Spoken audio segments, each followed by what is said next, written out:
Assalamualaikum warahmatullahi taala wabarakatuh. Kami di sini akan mempresentasikan hasil kerja kelompok, organisasi, dan arsitektur komputer yang disusun oleh saya sendiri, Erlita Safianti dari kelas IF 19A, dan juga teman saya yang bernama Indi Nurul Hasanah, juga dari kelas IF 19A. Di sini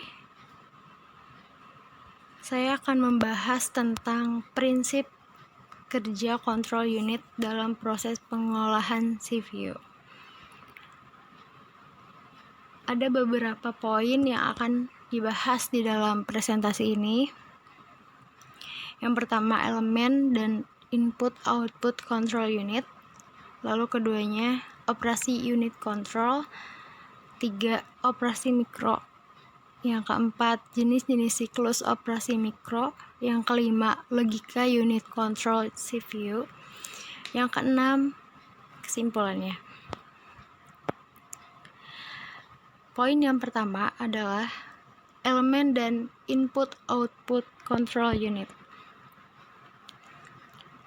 Pengertian control unit sendiri adalah salah satu dari prosesor CPU yang memiliki fungsi mengontrol atau pengendali dari operasi yang dilakukan oleh ALU, yaitu Arithmetic Logical Unit.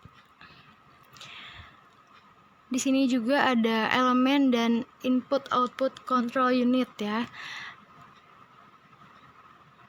Di dalam control unit terdapat dua bagian, yaitu input dan output control unit. Yang pertama yang akan kita bahas adalah input control unit. Input control unit ini berfungsi untuk menerima dan membaca inputan, kemudian meneruskan atau disimpan ke memori. Di dalam inputan control unit juga ada yang disebut clock atau pewaktu.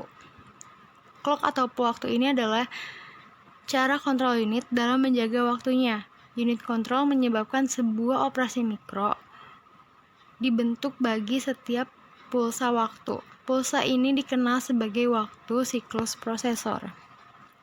Yang kedua juga ada register instruksi. Register instruksi ini adalah opcode instruksi saat itu digunakan untuk menentukan operasi mikro mana yang akan dilakukan selama siklus eksekusi.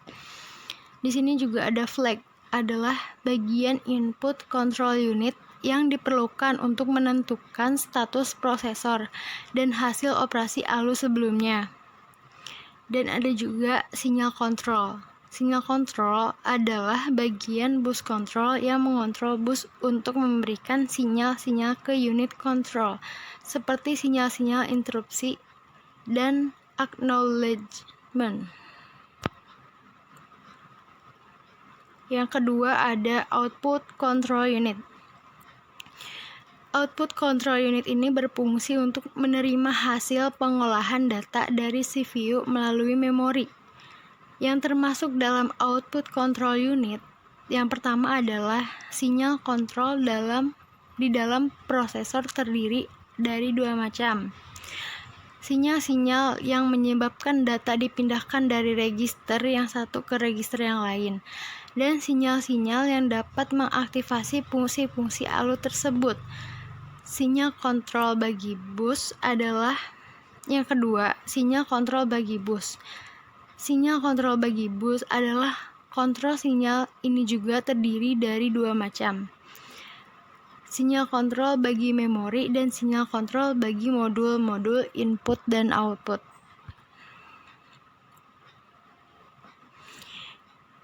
Poin yang kedua yang akan dibahas adalah operasi unit control. Operasi unit control. Unit control yang mampu mengatur jalannya program. Program ini sudah pasti terdapat dalam semua CPU. CPU bertugas mengontrol komputer sehingga terjadi sinkronisasi kerja antara komponen dalam menjalankan fungsi-fungsi operasinya. Termasuk dalam tanggung jawab unit control adalah mengambil instruksi-instruksi dari memori pertama dan menentukan jenis instruksi tersebut. Hasil dari pengolahan data dibawa oleh unit kontrol ke memori utama lagi untuk disimpan, dan pada saatnya akan disajikan ke alat output. Dan demikian tugas dari unit kontrol ini adalah: yang pertama, mengatur dan mengendalikan alat-alat masukan input dan keluaran output. Yang kedua, mengambil instruksi-instruksi dari memori utama. Yang ketiga, mengambil data dari memori utama untuk diproses. Yang keempat, mengirim instruksi ke ALU bila ada perhitungan aritmatika atau perbandingan logika, serta mengawasi kerja dari ALU. Yang kelima, menyimpan hasil proses ke memori utama. Selanjutnya, poin yang ketiga adalah operasi mikro. Pengertian operasi mikro. Operasi mikro adalah suatu operasi di mana suatu komputer menjalankan suatu program dan melakukan siklus proses pemasukan dan pengambilan data atau melakukan eksekusi. Operasi mikro merupakan operasi atomik dari CPU, Central Processing Unit. Yang selanjutnya akan dibacakan oleh teman saya.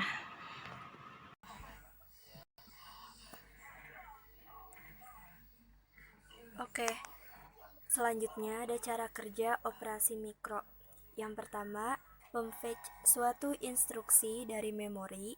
Yang kedua, memberi kode instruksi untuk menentukan operasi yang dilaksanakan. Yang ketiga, menentukan sumber dan tujuan data dalam perpindahan data. Yang keempat, mengeksekusi operasi yang dilakukan. Selanjutnya, ada jenis-jenis siklus operasi mikro.